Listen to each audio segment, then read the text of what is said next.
Баршаңызға қайырлы күн, менің арнамның көрермендері, менің каналыма қош келдіңіздер. Бүгін сіздермен әсіптің рецептісімен бөлісетін боламын. Әсіпті әр өңірде әртүрлі әдіспен дайындап жатады. Мен өзімнің дайындау тәсілімен бөліспекшімін. Ендеше бастайық.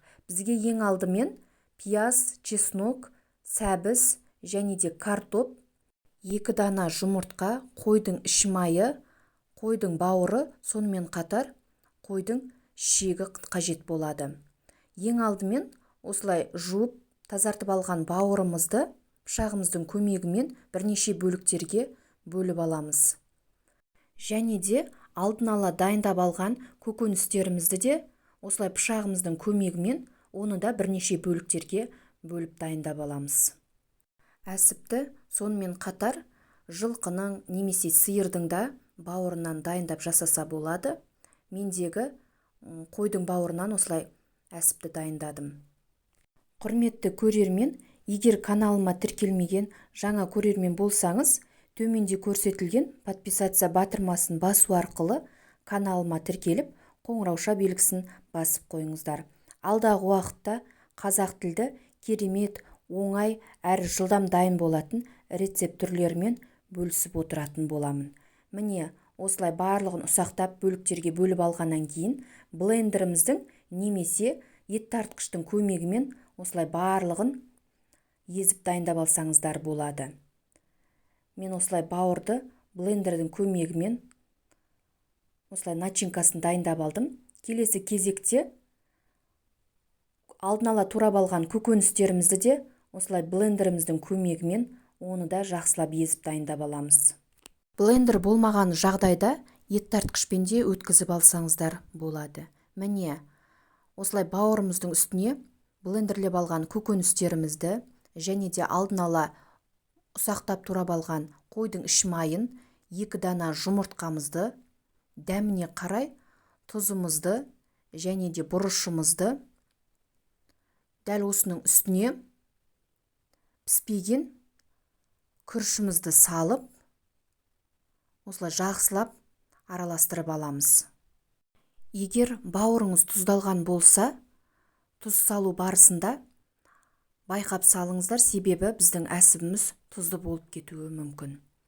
Міне, араластырып алғаннан кейін шамалы ұн қосып жіберсек, біздің әсібіміз өте жақсы бірігетін болады. Енді осылай дайындап алған салмамызды шектің ішіне салу үшін осы лайфхакты қолдансаңыздар болады. Баклажканың жоғарғы бөлігін кесіп алып, шектің ішіне орнатып, салмамызды салсақ, оңай әрі жылдам жүретін болады. Қатты нығыздап құюдың қажеті жоқ. Пісу барысында шек нығыздалып, бірге түсетін болады. Осылай шектің ішіне салмасын салып алғаннан кейін, салмасы шығып кетпес үшін міндетті түрде мықтап жіппен байлап алған жөн.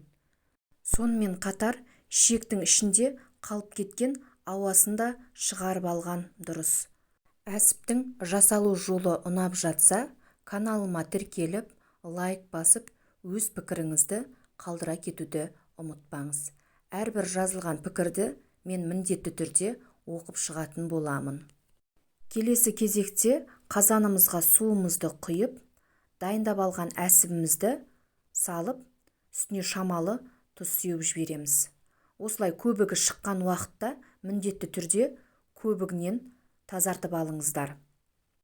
Осылай суымыз қайнаған уақытта инеміздің көмегімен әсіпті әр жерінен тесіп алған дұрыс.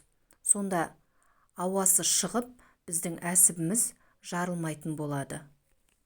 Бауырымыз тез пісетіндіктен осылай отымыздың астын баяулатып, жарты сағат немесе 45 минут аралығында пісіріп аламыз.